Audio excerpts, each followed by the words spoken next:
এই যে বাংলাদেশের মানুষের যে এত প্রত্যাশা এই সরকারের কাছে, কিন্তু আপনি ওই যে লোকটা অনেক প্রত্যাশা তৈরি করেছে তাকে আপনি থামিয়ে বলেন তো যে আপনি কতদিন সময় দিতে রাজি আছেন, দেখবেন লোকটা কিন্তু একটু উসখুস করতে শুরু করবে।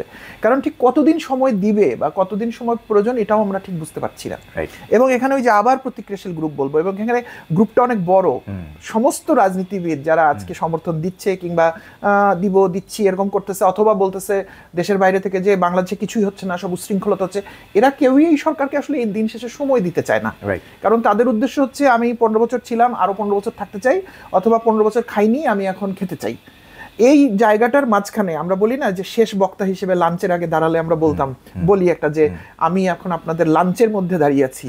তো এই তত্ত্বাবধায়ক সরকার বা অন্তর্বর্তী সরকার কিন্তু অনেক বুভুক্ষ লোকের সামনে দাঁড়িয়ে আছে, এবং এই সময়ের মধ্যে যেই সময়টা উনি নেবেন মেবি এক্স ডেজ, এই সময়ের মধ্যে ওনাদের কিছু সংস্কার করে যেতে হবে, এটাই তো আমরা চাচ্ছি। কিন্তু সেটা কি, এটা কিন্তু আমরা এখন পর্যন্ত জানি না। তাহলে আমরা সরকারের কাছে কিন্তু একটা ক্লিয়ার কাট একটা প্রজেক্ট প্ল্যান শুনতে চাই, তাই না? আজকে যদি আপনি আমাকে অ্যাপয়েন্ট করেন, ধরেন আপনার কোম্পানিতে আমি জয়েন করলাম অ্যাজ সিইও, একটা টিম নিয়ে আসছি আমি, আপনি আমাকে বেতন দিয়ে যাচ্ছেন, কিন্তু আপনি কতদিন, আপনি তো এক সপ্তাহ পর বলবেন যে জাভেদ সাহেব আপনার প্ল্যানটা আমাকে একটু বলেন। এখন আমি যদি অনেক বড় প্ল্যান নিয়ে আসি, তখন আপনি আপনার গ্রুপ অফ কোম্পানির মালিক হিসেবে বলবেন যে আমার এত কিছুর প্রয়োজন নেই, আপনি আমাকে 1 বছরে এই প্রোডাক্টগুলো লঞ্চ করে দিয়ে চলে যান।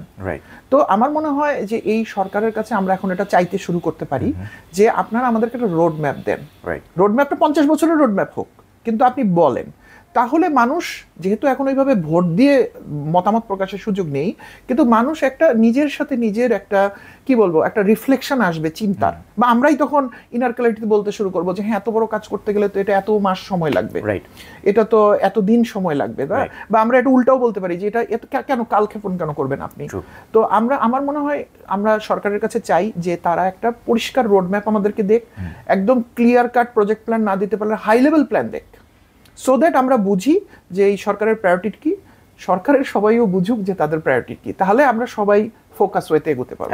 অ্যাবসলিউটলি। আর আমাদের পরিবর্তনের জায়গাটায় আমি একদম সাধারণ মানুষ হিসেবে যেটা বলতে পারি যে আমাদেরও কিন্তু কনজিউম করার একটা লেভেল আছে। আমি যদি আজকে একটা ফিট বডি বানাতে চাই, তাহলে আমি জিমে যে প্রথম দিনই কিন্তু 50 কেজির ডাম্বেল তুলতে পারবো না, বা 50 কেজি ডাম্বেল তুলে আমি যদি খুব কষ্ট করে ভিডিও তৈরি করে দেখাই, তারপরে কিন্তু আমার বডি সেটা নিতে পারবে না, দেখা গিয়ে দেখা যাবে মাসল ক্র্যাক করে গেছে, পরবর্তী আমাকে হয়তো 10 দিন যেতেই পারবো না, বা আরো বড় ড্যামেজ হতে পারে।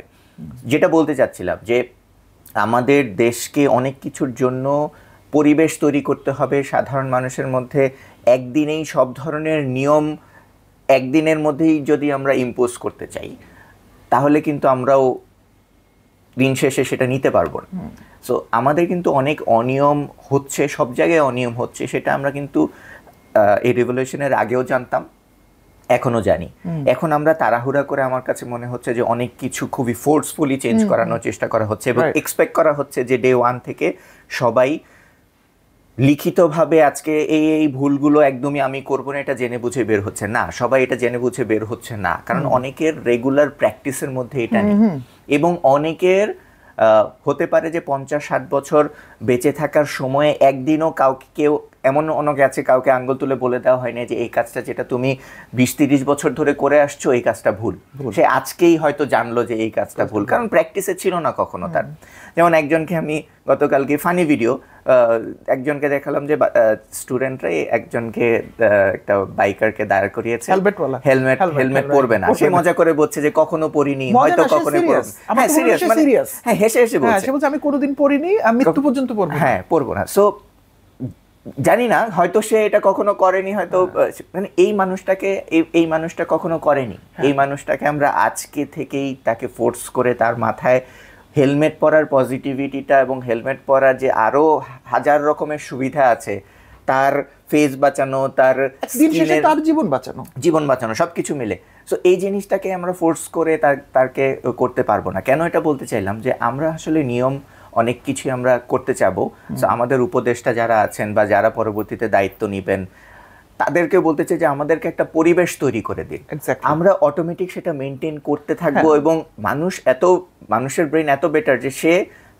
সবসময় হ্যাসেল ফ্রি একটা লাইফ লিড করতে চায়। True, true. কেউই চায় না আমি রাস্তায় চলার পথে কারোর সাথে আজকে আমার খারাপ ব্যবহার হবে। Right. কেউই চায় না আমি একটা ভাঙা রাস্তার মধ্যে পড়বো। কেউই চায় না আমি খুব বিরক্ত হয়ে আমি কর্মক্ষেত্রে যাব, স্কুলে যাব, ব্যাক করার সময় বিরক্ত হব, বাসায় যে বিরক্ত হব, কেউ এই জিনিসগুলো চায় না। বাট কেন আমরা এগুলো করি? কারণ আমাদের জায়গায় জায়গায় বিভিন্ন ধরনের গর্ত আছে, Exactly. বিভিন্ন সমস্যা আছে, ওগুলো আমরা পড়ি, বিরক্ত হই, সেই বিরক্তটা এক জায়গা থেকে আরেক জায়গায় চলে।